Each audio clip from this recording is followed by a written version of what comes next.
We all start with 0 viewers on Twitch and grow from there. But what are the best tricks and tactics that you need to know to grow your Twitch channel in 2024? You can watch 100 videos telling you 1,000 things about Twitch growth, and the one common theme is that it's not easy to do. And if you're watching this video, no doubt you've already started your Twitch journey and figured that out. However, it's not impossible, and in fact, it doesn't even have to be difficult. It's just a process that you have to follow, and it requires a bit of patience. I've been live streaming for years, and the one undeniable fact is that we all start with 0 viewers.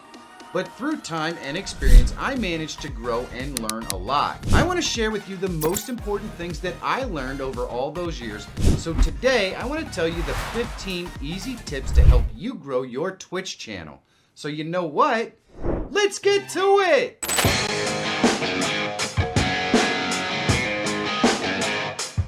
Now, you may have more questions about Twitch once we get through this list.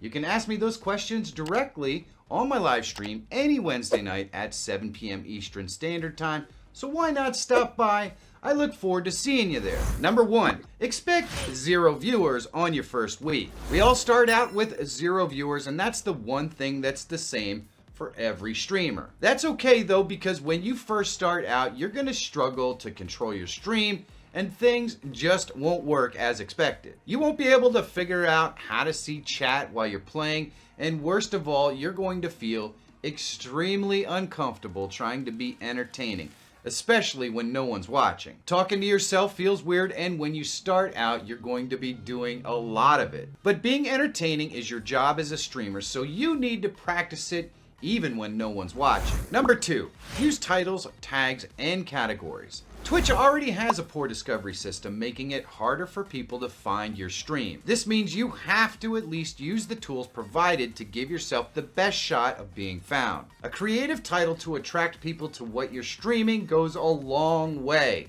Just chatting or chill stream is not going to help new viewers find you, so take the time to create a title that actually tells people what you're doing and makes them want to click on it. Tag the things that describe what you're actually doing on the stream, and make sure you're in the proper category as well. And it should go without saying, but of course, choose a game that has you listed in the top 3 rows on Twitch. Now this has consequences I'm going to talk about later, but if you are on the 3rd page, you just aren't getting found. That's just a fact. Number 3, turn on video on demand or record your stream. If you don't, you're just wasting your time.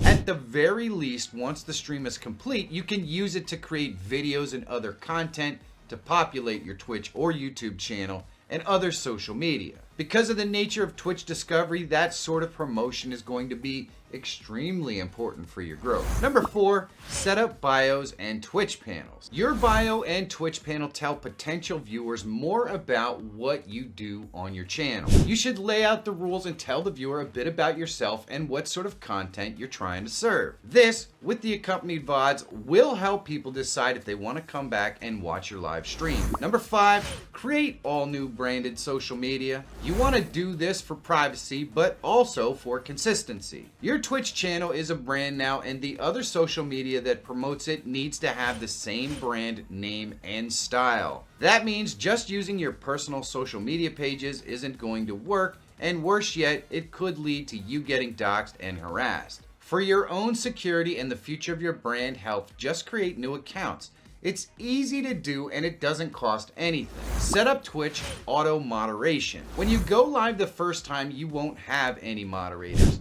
Luckily, Twitch provides you with auto moderation to protect you from trolls. When you populate the list, you want to use any variations of things that you don't want said on your stream, including special characters and stuff like that. When people figure out a word is blocked, they're going to move on to other common ways to represent it, and if you have those blocked too, it at least forces them to get extremely creative, but it will also give you the time to block them before they figure it out. Remember, the goal is to create an environment where everyone can have fun. Keeping your chat clean and positive goes a really long way to achieving that. Number 7, lock in a schedule and stick to it. This could be the most important tip of them all. Decide when you're going to stream and for how long. Then put it in your Twitch panel and stick to it every week without fail. People are creatures of habit, and once they find you, if they like what you do, they're going to make plans to watch you, and eventually this becomes a habit. Then it'll be something they look forward to each week, but this doesn't happen if you aren't consistent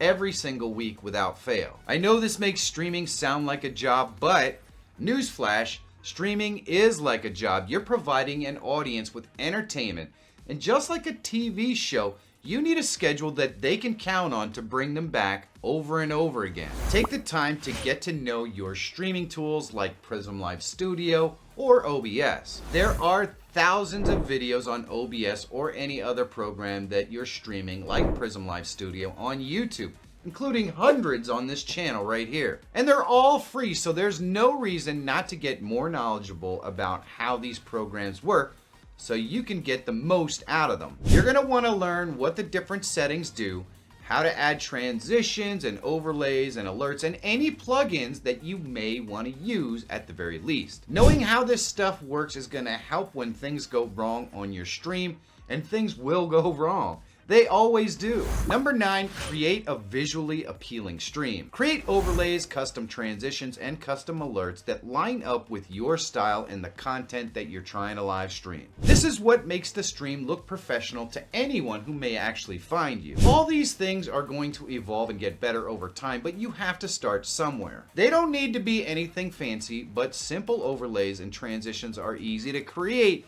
and they will make your stream unique to you. I've got lots of videos on this channel on creating overlays and transitions, and they're all free as well, so just create something that's going to evolve over time as your skills improve. Number 10, take the time to thoroughly test your live stream. Even veteran streamers test everything to be sure it works as they expect it to before they go live. You just never know, and everything that you add to your stream makes it that much more complex to run.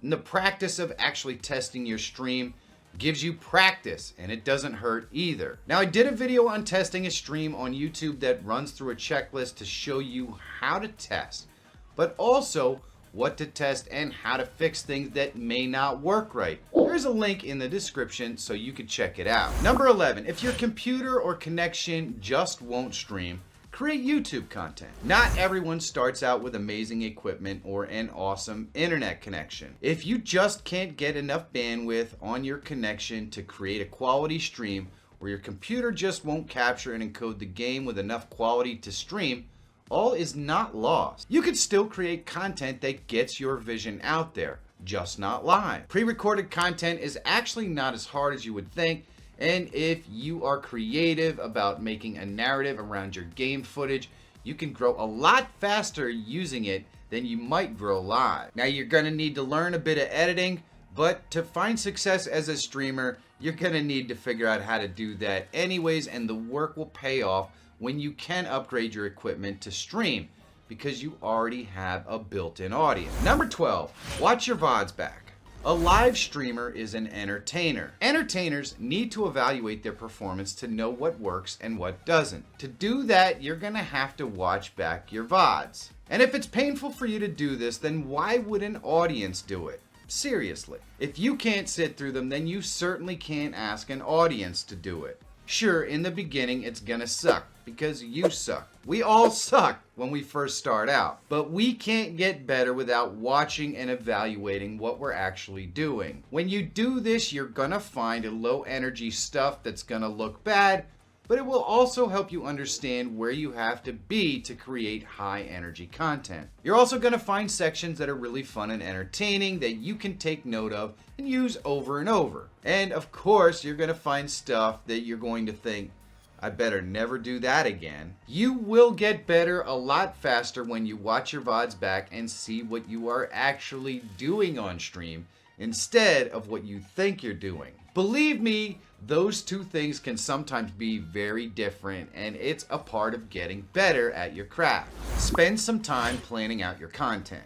Especially when you don't have any viewers, it is super important to do a bit of planning for your content. And this is more than just, I'm going live and I'm gonna play this game for 2 hours. I also don't mean that you have to script everything in advance. What I do mean is that you should decide what you're going to be doing for the stream like a certain section of the game or trying to complete a certain task. Then think of some entertaining aspects of what you plan to be doing, like an opinion that you have on this section or some commentary on that character, and then create bullet points to remind yourself to bring those things up while you're streaming. You can take this sort of thing a lot farther as well with all kinds of planned bits. Now, one example I've seen is the streamer keeps getting calls from his mom at random, usually extremely stressful parts of the playthrough about mundane everyday stuff like taking the garbage out or programming the timer on the microwave. Now, these sorts of planned bits are just plain old funny when done properly and add that extra layer for the viewer. You don't have to go crazy at first, but have a plan because you need to be entertaining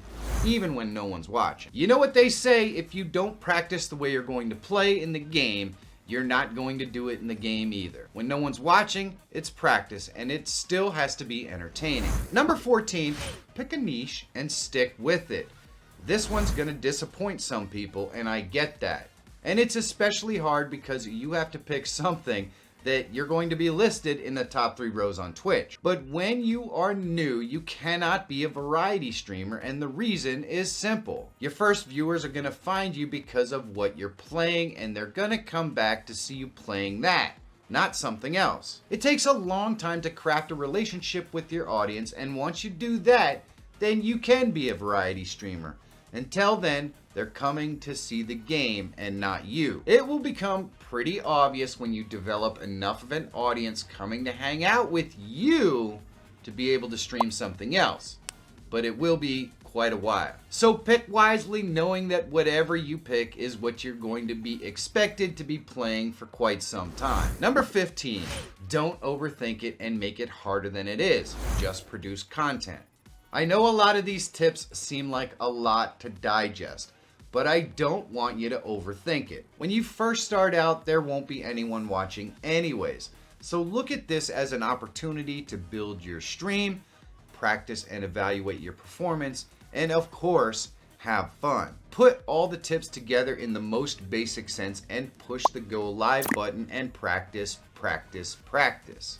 The tweaks that need to be made can happen over time as your skills improve, but you will be starting on solid ground. Now I've got a bonus one for you. If you stream for a month and you aren't getting any traction, stop streaming. You can watch lots of YouTube videos that talk about Twitch growth and they glorify this grind. All you have to do is put in the work and grind it out. Well, to me, this is the same as the definition of insanity.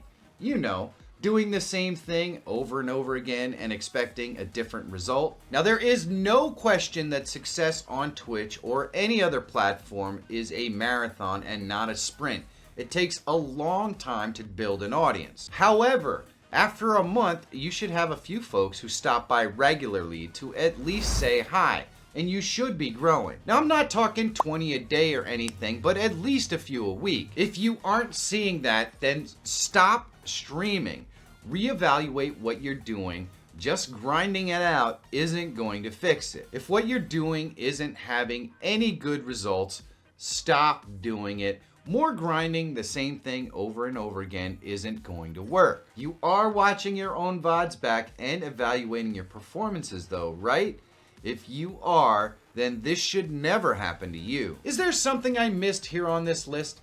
Let me know in the comments. Overlays, alerts, and all sorts of other cool assets can be had for free if you know where to look. And I show you where to look in this video right here. And if you're always looking for tools, tips, and tricks to help make you a better live streamer or YouTuber, subscribe to the channel. My name is Michael Feyrer Jr. Thank you so much for watching. Have a great day, and I'll see you in the next one.